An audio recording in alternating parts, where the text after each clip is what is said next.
நிழல் என உடன் நான் வருவேனே.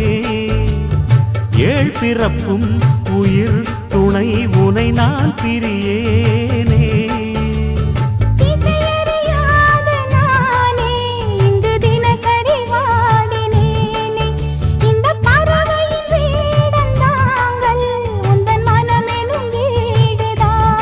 நீண்ட காலம் நேர்ந்த சோகம் நீங்கி போக நானும் தீண்ட யோகம் விளங்கிடும்.